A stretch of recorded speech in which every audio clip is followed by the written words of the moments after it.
Miss Taylor. How are you doing today? I'm doing okay. I guess I'm just a little confused on what end-stage chronic kidney disease is. Yeah, I can understand how it can be a lot to take in for you, and it's probably really hard to understand. So let me just walk you through the basic knowledge about what end-stage kidney disease actually is. Please stop me if you have any concerns while I talk you through all of this information. Okay, I guess first I just need to understand what's even happening to my body. Yeah, so first off, kidneys are in charge of filtering the water, electrolytes, which can include sodium and potassium. They also filter glucose and urea. The last stage of chronic kidney disease is where you're at, which is end-stage kidney disease. At this point, your kidneys have nearly lost all of their function. That can sound kind of scary, but this really just means that they're not doing their job properly and are ineffective at removing waste products. Extra fluid in balancing your body's electrolytes. They also aren't able to regulate your blood pressure effectively or make hormones produce red blood cells in your body. You possibly could have been feeling very tired and noticed some swelling in your legs or arms. Yeah, well, I guess that explains why I've been feeling so tired and so swollen recently. Yeah, although those are some of the most common symptoms, there are also other complications that can include uremia, which is blood in your urine, anemia, which is low iron in your blood, bone disease, heart problems, which can include high blood pressure, along with some nerve damage. But there are ways to manage these. Oh, okay. I did hear something about dialysis earlier. Yeah, dialysis is one of the treatments that can be used when kidneys are no longer functioning.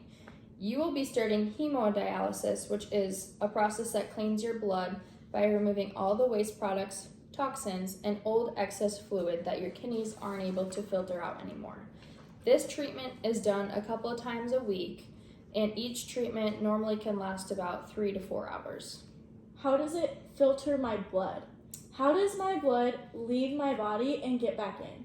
That's a good question. So for dialysis, we need to access your bloodstream. And to do this, we're going to place a permanent catheter, which is a long-term option. And it needs to be inserted into a large vein that will allow us to connect the dialysis machine safely and is able to consistently take out your blood, filter it, and place it back into the body. This often happens in the chest area, which you can see here. You're telling me that tube is going into my body? I know, it looks kind of scary, but it'll just be one tube that comes out of your body, and these tubes are actually on the outside of your body, so it looks scarier than it actually is. So this first tube is taking blood to the dialysis machine. Okay. And then it'll go into the machine, like you can kind of see right here, and then the machine will send the blood back into your body after it filters out all the bad things. Oh, okay. How did I even get this disease? Are there any risks to chronic kidney disease? Yeah, some risk factors for chronic kidney disease include things such as diabetes, high blood pressure, smoking, aging, if you have a family history, and taking some medications that also might be affecting your kidneys without you even knowing.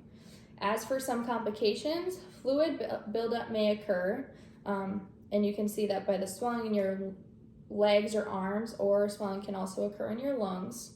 Your potassium levels could rise suddenly, along with a risk for some heart problems, anemia, or some possibly weakened bones. So you're telling me my diabetes caused this? I'm going to have to quit drinking these? Well, what can I do to stay healthy as possible? Yeah, well, that's a good question. So first off, lifestyle changes are going to make a big difference. You should really limit your sodium and protein, and this can look a lot like not adding salt to foods, looking for low sodium options, and maybe cutting down on the pop, maybe like 1 pop a day to treat yourself. Along with trying to manage, I know it can be hard, but along with trying to manage your blood sugar and aim for a healthy weight, and really just try to be active most days, even if all you can do is some light exercise. And a good goal to start with is maybe just walking around the block once or twice a day. Another thing that is important is to take all your medications as they're prescribed to you, such as insulin for your blood sugar control and the diuretics to help manage the fluid buildup so you don't get as much swelling in your legs or arms. Okay. It is also important to check your weight often and notify the healthcare provider if you gain more than 3 pounds in a day or 5 pounds in a week. And something you can do is keeping a notebook by your scale, and it can help you keep track of the numbers so you don't have to remember the numbers every day of the week. You also need to avoid tobacco or nicotine products. In addition, you need to make sure to contact your healthcare provider if you feel like you have a lot of swelling, shortness of breath, chest pain, or confusion, or notice any other changes in your urine. Okay, I feel so much better about this. So I really should get a scale and maybe cut back on my sugar and maybe start keeping track of my weight. Well, it was so scary hearing all of these medical terminologies. Thank you for explaining it all to me. Yeah, of course. And we will be here with you through this diagnosis. And please, if you have any questions or concerns, don't be afraid to reach out to our office. Are there any other questions you have today? I don't think so. Thank you again for all this new information. Of course. We'll see you again another day.